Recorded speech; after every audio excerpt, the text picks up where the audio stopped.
Let me tell you a secret. You no longer need a key to enter your home in England. In 2026, you just need a remote control. For the first time in modern history, the Kingdom of Castles is being invaded by a new tribe, the nomad class. Don't confuse them with those who love to travel or cherish freedom. These are millions of families with stable jobs, but instead of paying off their mortgage, they are having to pay for overnight parking fees. When a square meter of real estate in London costs more than a new sedan, the British have made a humiliating survival choice to compress their entire lives into 4 cubic meters of metal. We are living in a paradox where a university degree and a 5-figure salary are only enough for you to own a motorized bedroom and a mini gas stove next to the gear shift. England is not only lacking in housing, England is rotting socially by turning its most elite citizens into refugees in their own homeland. Let's delve into the grim reality of this crisis that is gradually spiraling out of control. Because this is not just a story about housing. This is the tragedy of thousands of lives rolling along in the darkness. England in 2026. If you drive through quiet suburban streets or supermarket parking lots when the lights come on, try looking a little closer. Behind the windscreens, there are not travelers resting, but a new bitter reality of those who have nowhere to return to. It seems that the image of the homeless in our minds, those curled up on the sidewalk with a paper cup, has become outdated.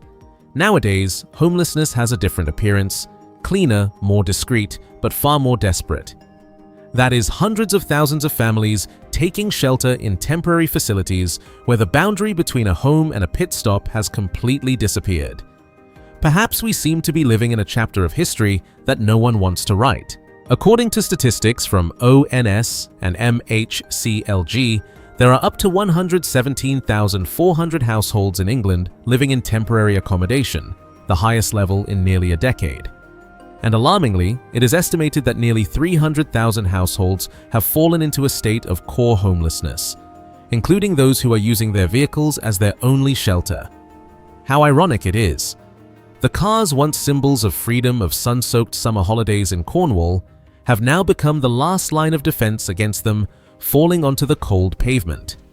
A country that once prided itself on the dream of the property ladder now has a segment of its citizens learning how to climb into the driver's seat to sleep overnight. A new rung on the ladder, but it leads straight into the abyss. Are we unknowingly passing by mobile houses every day on our way to work? What will happen to a society when the line between a gentleman and a homeless person is only a month's delayed salary? Apart. If you see these hidden corners needing to be brought to light, perhaps a subscribe button will help us stay connected on this journey of seeking the truth. But don't be in a hurry to leave, because behind those dry numbers lies a reality much harsher. Do you know what is really happening inside those old dusty vans? It's not an extended summer camp, but a survival battle. There was a time when van life sounded very free. The photos online, the sea in Cornwall, the sunset in Scotland, the van door open looking out at the ocean. Freedom, minimalism, slow living.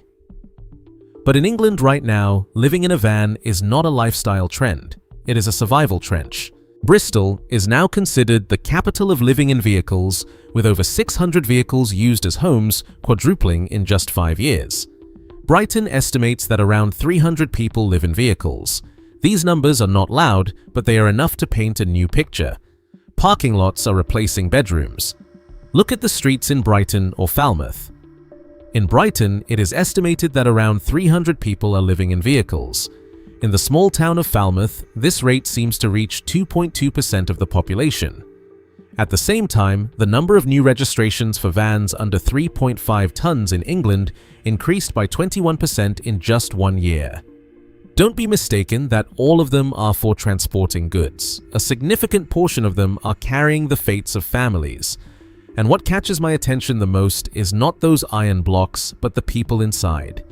In 2022, 1 in 4 households that became homeless had at least one person working. About 73,000 households had someone working full-time or part-time but still lost their homes. The number of full-time workers who became homeless increased by 22% in 2 years. Just think about it. Working, pay taxes, live by the law, and when night falls, lock the door and pull the curtains in the car. Work hard and you'll be fine. Work hard and you'll be fine. That saying now sounds a bit nostalgic, or to put it bluntly, like an outdated fairy tale. That saying now sounds a bit nostalgic, or to put it bluntly, like an outdated fairy tale. There are people like the 59-year-old man who, despite working full-time in retirement age, have to move from one hotel to another, B&B. There are families like the 4-person family in Brixton living in a caravan for over 3 years, despite both parents having jobs. Or the children sleeping in a small bed designed for toddlers. Clearly, they did not choose to live in a van for a bohemian lifestyle, simply because it is the only way for them to still have a private space that can be locked from the inside. This is the group of hidden homeless. They are still the gears that drive the economy, but when dusk falls, they do not return to a home with a fireplace. They curl up in the cramped car compartments, trying to keep warm with thin blankets and hoping that the police won't knock on the door at 3 a.m. Ironically, for a country that once led the Industrial Revolution, we invented engines to take people further, but now we use them to trap them in stagnation. What do you think? A car in your eyes is a means of freedom or a steel prison when you have no other path to take? How would you feel if all your possessions, memories, and safety were confined to 4 wheels and depended on an illegal parking spot? I don't have an absolute answer, but I see one thing clearly: the line between stability and homelessness is much thinner than we ever believed. If you see these values need to be spread, please share it and subscribe to this channel. Your interest is the only way to ensure these stories are not forgotten. But have you ever wondered why one of the world's leading economies allows its citizens to fall into such a predicament? The answer does not lie in individual laziness, but in a systemic collapse that has been foreseen for decades. If you're wondering what has pushed England to the brink, let me tell you, this is not an accident. This is the result of a brutal arithmetic problem where our incomes have long failed to keep pace with the skyrocketing cost of living. The root of the problem seems to lie in the depletion of social housing supply, a sad legacy stemming from the flashy policies of the 1980s. Let's look at the numbers to see how we have burnt our future. In the 1960s, England built 1.24 million social housing units. But by the 2010s, that number had dwindled to a mere 150,000, a decrease to the point of absurdity. Even in the period of 2023 to 2024, we lost more than 20,000 social housing units, but could only manage to build less than that number. We are trying to bail water out of the boat while the hole at the bottom keeps getting bigger. This scarcity has pushed people into the arms of the private rental market, where compassion is a luxury. In just 2024, rental prices skyrocketed by 9.1%, reaching an average of £1,362 per month. Let's do some math. About 20% of renters in England now have to spend more than half of their income just to have a place to sleep. Meanwhile, the housing benefit system seems to have completely failed. It is frozen amidst a boiling market, turning subsidies into mere crumbs that are insufficient to fill the financial gap. The state of working homelessness is becoming a new painful standard. By the end of 2022, 1 in 4 homeless households in the UK had at least one person in work. Let's take Nicole as an example, a personal assistant in London.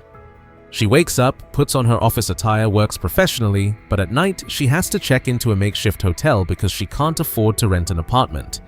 The gap between a stable life and having to sleep in a van now seems to be just a sudden spike in an energy bill apart.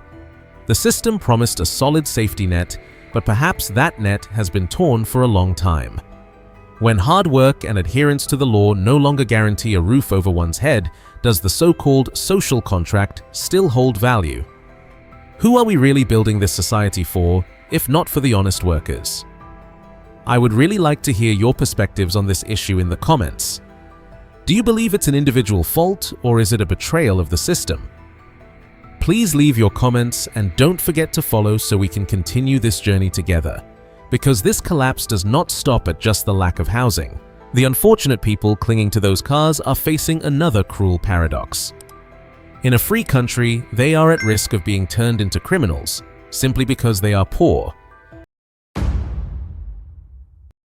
Imagine you are living in a world where being poor is not only a pain, but also a crime under the law. Those who are using their cars as homes in England seem to be falling into an extremely dangerous, legal grey area. They are not only ignored by society, but also monitored by the system. With the Police Crime Sentencing and Courts Act 2022, a new offence has been created: trespass with intent to reside. It sounds professional, but in reality, it allows the police to seize your vehicle, the thing you call home, if they feel you are causing nuisance. To address homelessness, the system chooses to confiscate their last shelter. Losing the car seems equivalent to being pushed straight onto the sidewalk without shelter, without protection. It is noteworthy that the prejudice against these four-wheeled residents remains very heavy despite the actual data saying otherwise. In Bristol, while the community living in vehicles has surged, the actual crime rate has decreased by 5.7%. However, instead of providing support, some local authorities have started charging council tax to those sleeping in their vehicles. This is certainly the height of irony. You have no address, no residency rights, but you still have to pay to be legally homeless. And the real tragedy lies in what is called NFA, no fixed abode. When you don't have a mailbox, you seem to disappear from the social map. It is estimated that around 48% to 74% of homeless people are denied registration with a family doctor simply because they lack that piece of paper proving their address. They are trapped in a brutal cycle. Without an address, they cannot open a bank account or register for healthcare. Without health and stability, they cannot keep a job. And without a job, the dream of a brick-and-mortar home remains forever an illusion. The system seems to be trying to sweep poverty under the rug instead of addressing it. The criminalization of this nomadic lifestyle seems to be targeting the most vulnerable viewing, their plight as a public order offense. Will punishing the poor ever make them wealthier, or will it simply push them deeper into the shadows of resentment? Where is justice when a family's only roof can be taken away at any time in the name of neighborhood peace? Please hit the notification button and subscribe to the channel now so you don't miss our deeper analyses on the rift between law and compassion. But let's not talk about the dry law yet, because the highest price that England has to pay for this crisis is not in pounds or decrees, but rather the future of an entire generation growing up in cramped train compartments. There is a harsh truth that we often deliberately turn a blind eye to. The most painful victims of this crisis are not those whose names are on the bills, but the children who have yet to understand why their home can roll down the road. As of April 2025, there are over 164,000 children in the UK living in temporary housing. Let that number sink into your mind. It has doubled since 2010. In the past 5 years, at least 74 children have passed away while living in those makeshift rooms. This is no longer an economic issue. This is a national tragedy. Many families are trapped in cramped B&B hotels where privacy is a luxury and safety is an empty promise. Imagine a child having to do homework on the bed because there is no desk and eat dinner on the floor because there are no chairs. The gap in educational achievement between children with a proper home and mobile children seems to be widening into an abyss. We are inadvertently creating a generation left behind right from the starting line. And this cost does not stop at education. Our NHS system is spending up to £1.4 billion each year just to treat illnesses directly arising from poor housing conditions. We save money on building social housing only to pour double that amount into hospitals. A truly creative economic mindset. Right? Looking at it broadly, the younger generation seems to be forced to participate in a gigantic Ponzi scheme called the housing market. They work hard, pay taxes to sustain the system, but never get to touch the dream of owning a home. The average age of first-time homebuyers has increased from 27 in the 1980s to 33 in 2024. Even the down payment for a house today seems to be 3 times higher than in 2000 when adjusted for real value. The dream of home is a place to return to is gradually being replaced by the reality of the car is a place to escape. What legacy will we leave for our descendants when even a safe sleep becomes a luxury? Good reserved only for the rich. Can a nation truly thrive and be proud if future generations grow up and define home as an old van covered in frost? If you feel that this information is important and needs to be spread for the community to be aware, please share it. A small action from you can be a wake-up call for those in power.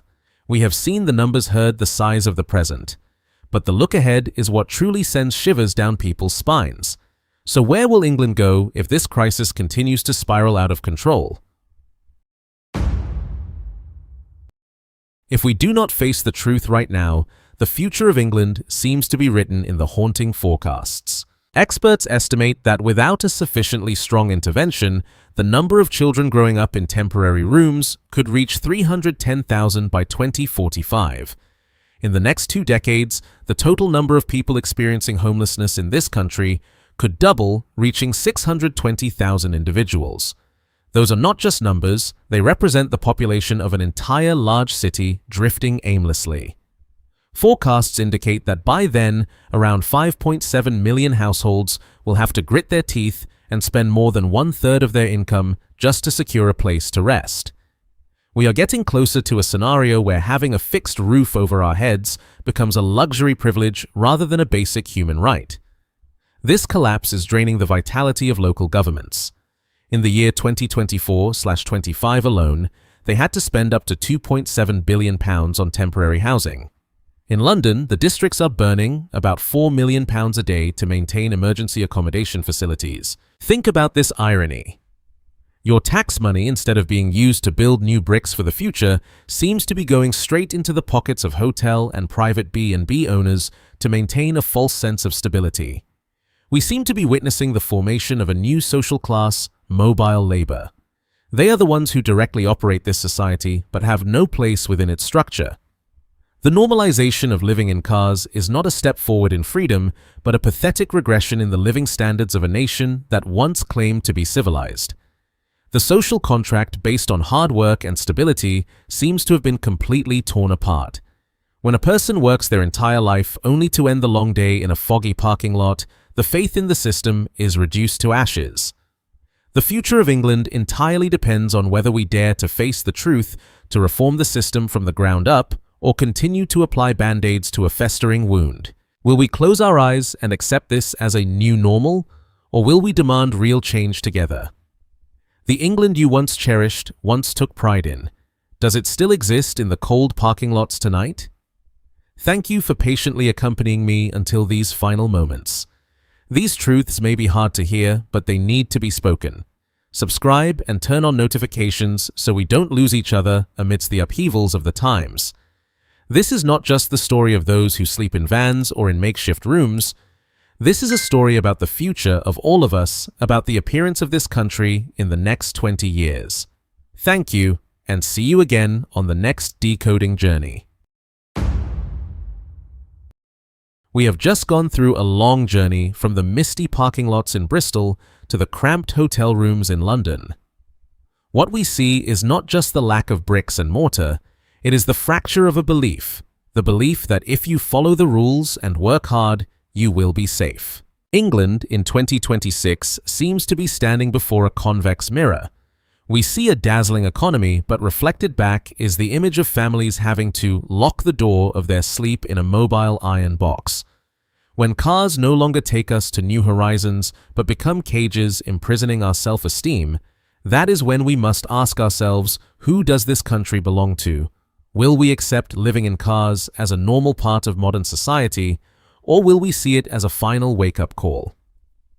The England that our generation once took pride in building, does it still exist in the dim yellow lights of tonight's parking lots? Thank you for accompanying me to these moments.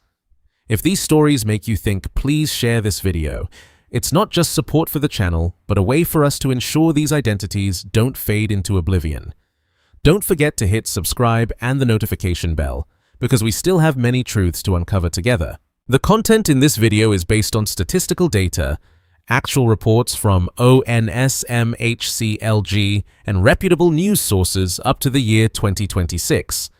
The viewpoints presented are of a systemic analytical nature and are not intended to target any specific individual or organization. Our aim is to spark a public discussion about an urgent social issue. See you in the next episodes. Wishing you a good night's sleep in a real house.